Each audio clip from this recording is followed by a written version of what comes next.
जी थोड़े नजदीक आ जाओ।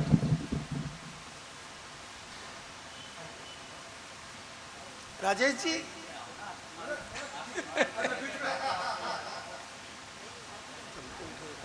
हमने बहुत सुंदर पंक्तियाँ आपने सुनी भी होगी कि माँ मैं बड़ी हूँ, खुद अपने पैरों पर खड़ी हूँ, कदम कदम चलती जाती हूँ और माँ अपने भीतर मैं तुम्हें पाती हूँ।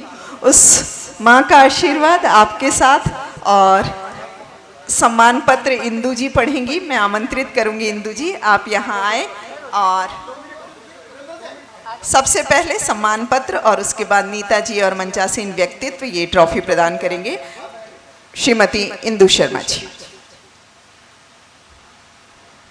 काव्यधारा की अंतः सलीला में स्नात भाव जगत की उद्घाटिका, अनेक मंचों संस्थाओं से श्रेष्ठा रूप में सम्मानित काव्य जगत की गौरव माँ भारती की सुपुत्री श्रीमती बलजीत कौर तन्हा को उनकी साहित्य सेवा, सारस्वत साधना, जिनके कृतित्व के माध्यम से साहित्य के साध्य सत्य कला को मूर्तिमान रूप मिला और साध्य की विस्मयकारिणी अविच्छिन्न स्थिति में संस्पर्श से प्राप्त आनंद की अनुभूति हुई, संवेदनाओं को भाव भाषा के मणिकांचन समंजन से हृदय तल की साकार कर्त्री साहित्य जगत की समर्याद सामवेदीय ऋचा को राजेश चेतन काव्य पुरस्कार से समलंकृत करता है। रचना की शक्ति और जीवन की अनुरक्ति से अनुप्राणित संस्कार सक्षम सूर्योदयी संकल्पों की काव्यमयी कल्याणी वाणी के उद्गाता सत्यम शिवम सुंदरम की त्रिवेणी के प्रशांत मना प्रस्तोता को वांग्मय मधुपर्क अर्पित करता है।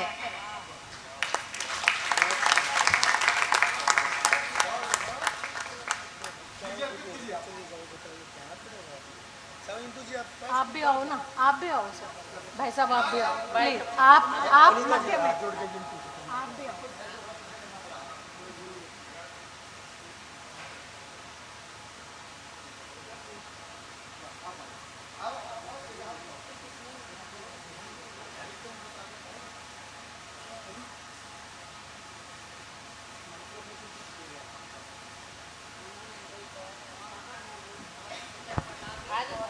धन्यवाद आप सभी का।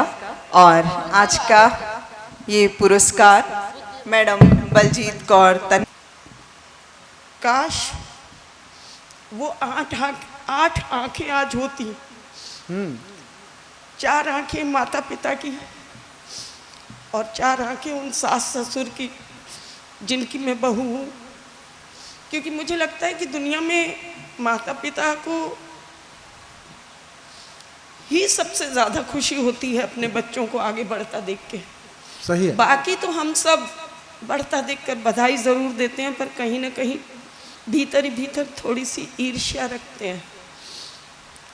तो आप सबने मुझे इस पुरस्कार से नवाजा, तहे दिल से धन्यवाद। 8 आंखें सामने नहीं है, 8 आंखें सामने नहीं है, लेकिन कहीं से देख रही हैं, ये उम्मीद करती हूँ। सबसे बड़ी बात, नेशनल अवार्ड मिलने की भी उतनी खुशी नहीं थी जितनी खुशी आज इस पुरस्कार को मिलने की थी। बचपन से मैंने अपने टीचर से, माता पिता से कभी पढ़ा था कि एक पारस मणि होती है और वो पारस मणि अगर लोहे को छू दे तो वो सोना बन जाता है। और मैं अपने आप को वो खुशकिस्मत मानती हूँ कि मुझे वो पारस मणि के रूप में, मेरे मेंटोर के रूप में राजेश चेतन जी मुझे मिले। और ये पुरस्कार मेरे लिए इतना वजनदार हो गया कि जब मैं इस कविता के मंच पर पहली बार आई तो बड़ी अनजान थी, कुछ भी नहीं आता था। लेकिन आप जब ऐसे व्यक्तित्व के साथ रहो कि जो आपको एक परिवार की तरह सहेज कर ले जाए, तो जहाँ मेरा घर परिवार भी जिनको जानता है और हम अपने आप को उनके साथ उनकी छत्र छाया में सुरक्षित महसूस करते हैं। तो वो मेंटोर जब उनका पुरस्कार आपको मिले तो वो तो भारत रत्न और पद्मश्री सब फीके पड़ जाते हैं। ये पुरस्कार इसलिए मेरी आंखों से छलका। और हमारा स्वभाव कैसा होता है, मेरी सच्चाई बताती हूँ। इतने बहुत बड़े बड़े शब्द लिखे, इतने खूबसूरत शब्दों से मुझे नवाज दिया गया, लेकिन जब भी ये राजेश चेतन पुरस्कार मिलता था कई बार मुझे आने का सौभाग्य मिला। और मैं थोड़ी चंचल सी हूँ, जैसा कि बताया कि मैं कहती हूँ कि टेंशन नहीं लेनी। तो मैं ऐसे कहा करती थी, राजेश जी हमारा नाम कभी पुरस्कार में क्यों नहीं दे देते आप? मैं सच बता रही हूँ। तो राजेश जी का एक ही जवाब होता था, कहाँ है जगन सर? वो कहते थे इस पुरस्कार में मेरा कोई हाथ नहीं है, मेरी संस्था चयन करती है। तो मैं आगे से करती थी लेकिन इस बार जब भिवानी से ये फ़ोन आया और मेरे नाम का चयन आया, तो वो जो राजेश जी कहा करते थे ना कि ये संस्था चयन करती है, तो आज खुद पर इसलिए गर्व हुआ कि राजेश चेतन जी के कहने से पुरस्कार नहीं मिला, संस्था ने मुझे चुना। तो बहुत साधुवाद। 19 बरस लगे मुझे इस पुरस्कार को प्राप्त करने में। बहुत बहुत धन्यवाद आपका। और रही बात, धीरे धीरे आंसुओं से उबर रही हूँ और अपनी मस्ती में आती हूँ। रही बात, यहाँ हम पैसे के लिए तो कभी आते नहीं थे, क्योंकि हम अचानक से जब कभी खाली हाथ भी आए तो जो राजेश जी के समधी हैं उन्होंने खाली हाथ नहीं जाने दिया। उन्होंने हमें गाड़ी में लिफाफा पकड़ाया था, मैं वो बात भूली नहीं हूँ हम सब कवियों को। तो ऐसे समधी जिनके हों तो एक बार उनके लिए भी तालियां बजा दीजिए, याद है ना सर? तो और आज मेरे लिए और भी सौभाग्य की बात है कि मंच पर आदरणीय अर्जुन सिसोदिया जी, मेरी बहना जो ग्वालियर से हैं, कीर्ति जी और दीपक सैनी, ये सब इन पलों के साक्षी रहे। और राजेश जी आपके लिए इतना ही कहना चाहूँगी कि आप दीर्घायु रहें, स्वस्थ रहें और हम जैसों का मार्गदर्शन करते रहें।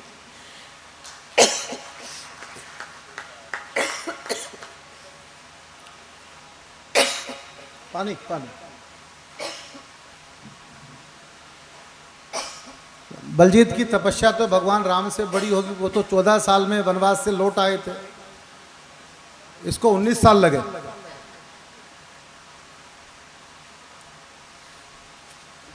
हो सकता है राजेश जी मेरे 18 बरस की हो जाऊं, इतना पर वेट कर रहे हो सारे, क्योंकि नहीं तुम आज 19 साल की ही हो गई हो। कवि सम्मेलन की दुनिया में मुझे 18 बरस 19 बरस ही हुए हैं। एक बार आप सबको बता दूं। रही बात, मैं टेंशन नहीं लेती, मैं सच कह रही हूँ अनीता जी, टेंशन लेनी ही नहीं चाहिए। क्या करना है लेके? गाड़ी लो, बंगला लो, कार लो, पुरस्कार लो, लोन लो, निकल लो। तो टेंशन नहीं लेनी चाहिए। और फूलों सा खिलखिलाना ज़िंदगी है, चिड़ियों सा चहचहाना ज़िंदगी है, जीत कर खुश हुए तो क्या हुए, हार कर मुस्कुराना ज़िंदगी है। आहा आहा, वाह बढ़िया। रही बात, टेंशन लेती नहीं, जिसकी कोई नहीं सुनता, घर में उसका पति भी नहीं सुनता, उसकी सुन सुन के आपने उसे पुरस्कार दे दिया, इससे बड़ी क्या बात हो सकती है? वाह वाह, क्या बात, जिंदाबाद। मैंने तो अभी कुछ दिन पहले अपने पति को कहा, बड़ी अजीब घटनाएं हो जाती हैं। मैंने कहा चुकंदर आ रहे हैं मार्केट में, थोड़ा चुकंदर का जूस पी लिया करो, चुकंदर खा लिया करो। बोले उससे क्या होगा?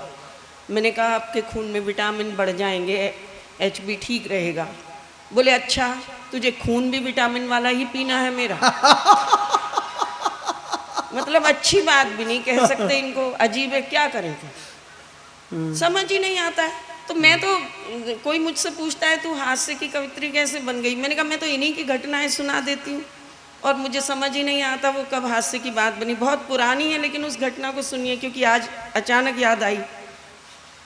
घटना उस समय की है, बहुत पुरानी, अगर आपको याद हो, पहले सुनाई भी होगी, कि जब मेरा पहला बेटा पैदा हुआ, उस समय की घटना।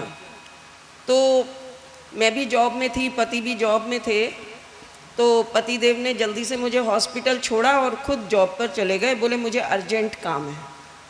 तो बेटा पैदा हुआ तो फ़ोन गया। पहले फ़ोन ऐसे जो घुमाते थे वो वाला फ़ोन गया। उन्होंने, इनकी जॉब में किसी ने कहा कि सरदार जी फ़ोन आया है। तो जल्दी से फ़ोन उठाया तो बोले सरदार जी बधाई हो। बोले किस गल दी? बोले आपके घर बेटा पैदा हुआ है। सरदार जी ने सिर पकड़ लिया। बोले टेक्नोलॉजी इतनी विकसित हो गई, मैं तो पत्नी को हॉस्पिटल छोड़ के आया था, घर में बेटा पैदा हो गया। दूसरी बार जब मेरा दूसरा पुत्र हुआ तो मैंने फिर नर्स को कहा कि इस बार ये मत कह देना, क्योंकि पति फिर मुझे छोड़ के जॉब पे चले गए थे। तो इस बार नर्स ने उनको फ़ोन जब पति ने उठाया तो ये नहीं कहा कि सरदार जी बधाई हो आपके घर पुत्र पैदा हो गया, क्योंकि पिछली घटना याद थी। नर्स ने फ़ोन घुमाया, सरदार जी ने उठाया। बोले हाँ जी। बोले बधाई हो। बोले किस बात की? बोले आप पापा बन गए। मेरे पति बोले थैंक यू, बस एक छोटा सा काम कर देना। बोले क्या? बोले मैं ही आके अपनी पत्नी को बताऊंगा, तुम मत बताना, मैं ही सरप्राइज दूंगा। वाह। तो ऐसी ऐसी घटनाएं हो जाती हैं, लेकिन हम टेंशन लेते ही नहीं। टेंशन लेनी ही नहीं चाहिए, मस्ती में ही रहना चाहिए, और हाथ से कहीं से भी निकल आता है। मैं तो जब एक दिन घर गई तो हमारे एक पड़ोसी, उनकी पत्नी की मृत्यु हो गई। जब मैं पहुंची तो मैंने कहा कि ये क्या हुआ, सारा अपार्टमेंट यहाँ है पर मेरे पति वहाँ नहीं थे। तो मैं घर पे गई, क्या हुआ,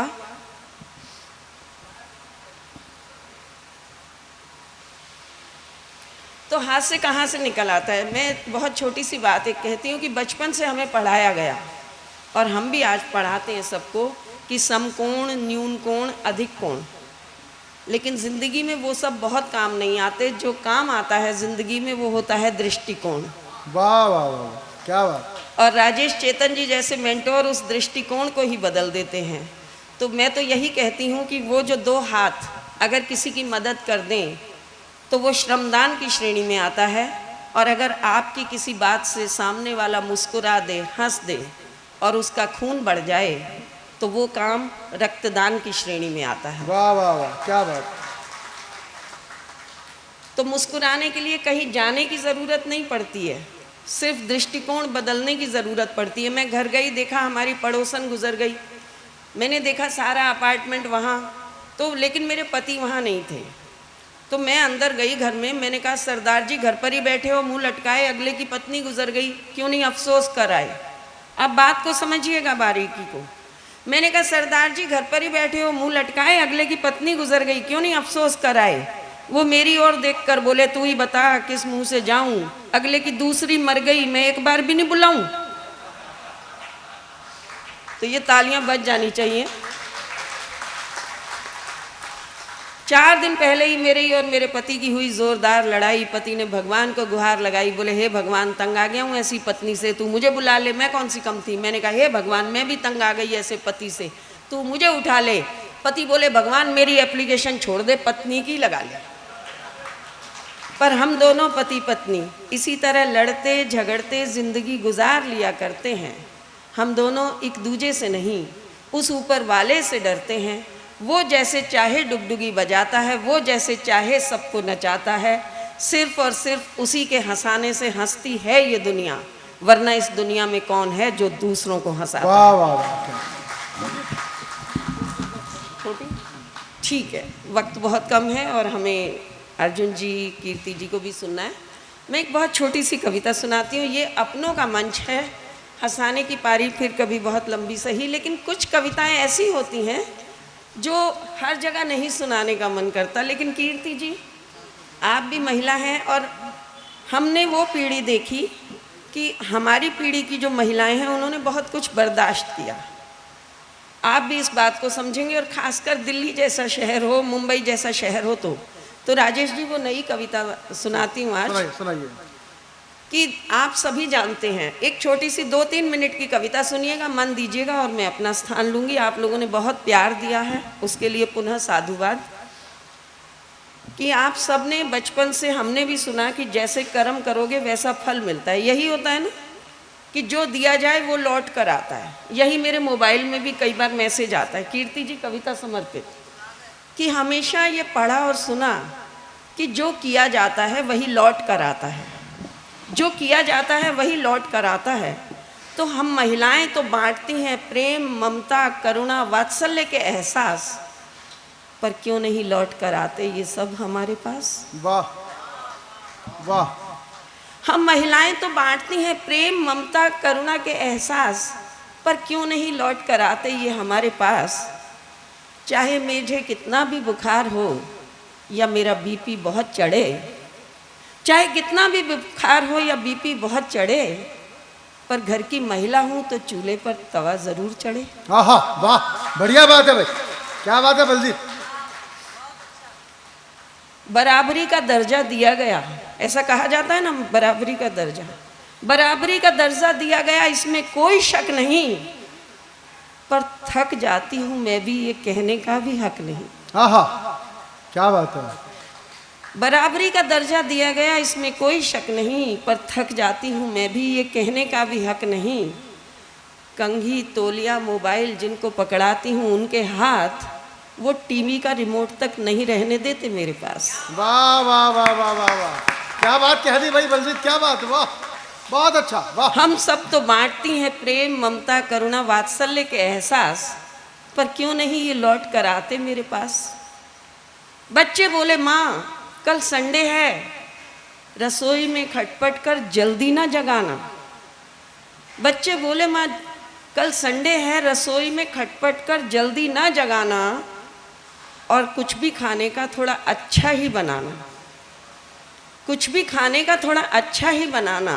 पति देव ने कहा कि हाँ मुझे भी कल संडे है, बेटी थोड़ी लेट देना, और मेरी फाइलें और अलमारी सारी उलझी हुई है, उसे समेट देना। वाह वाह वाह। बच्चों ने कहा कुछ मनपसंद खाने को बनाना, पतिदेव ने कहा कि मेरी फाइलें समेट के सजाना, पर मेरा भी संडे है ये तो किसी ने न जाना। वाह वाह क्या बात है। पर मेरा भी संडे है ये तो किसी ने न जाना। ये सारी चीज़ें कभी कभी मुझे भी कर देती हैं उदास, देती हूँ जिनको खुशियाँ, लौट कर क्यों नहीं आती मेरे पास। वाह वाह वाह वाह वाह वाह वाह। हम सब तो बांटती हैं प्रेम, ममता, करुणा, वात्सल्य के एहसास, पर लौट कर ये सब नहीं आते मेरे पास। और ऐसा नहीं है कि अपने ही घर की बात हो, लेकिन जो सब घरों की एक बात है आपको समर्पित करती हूँ खुद पर लेकर, राजेश जी और आप सभी महिलाओं को, कि बेटा बोला एक दिन, शादी के बाद सुनिए, बेटा बोला एक दिन माँ ये पढ़ने लिखने में लगी रही, इसलिए इसे खाना बनाना नहीं आता है। जब बहू आ जाती है घर में तो घटना सुनिए। हाँ। बेटा बोला एक दिन माँ ये पढ़ने लिखने में लगी रही, इसलिए इसे खाना बनाना नहीं आता है। मैं समझ ही ना पाई कि उसे पढ़ी लिखी बता रहा है या मुझे अनपढ़ बताता है। आहा क्या बात है बलजीत, वाह वाह वाह वाह वाह क्या बात है। हाँ। बेटा बोला एक दिन माँ ये पढ़ने लिखने में लगी रही, इसलिए इसे खाना बनाना नहीं आता है। मैं समझ ही ना पाई कि उसे पढ़ी लिखी बता रहा है या मुझे अनपढ़ बताता है। हमारे समय में भी तो हुआ करती थी BA, MA, LLB की पढ़ाई, पर संस्कारों के साथ ही हुआ करती थी विदाई। वो संस्कार आज तक हैं मेरे पास, पर क्यों नहीं लौट कर आते वो अब मेरे पास। वाह वाह वाह वाह। हम सब बहुत तो अच्छी बांटती कविता है। हैं प्रेम, करुणा, वात्सल्य के एहसास, पर ये सब लौट कर क्यों नहीं आते मेरे पास। ये सब लौट कर क्यों नहीं आते मेरे पास।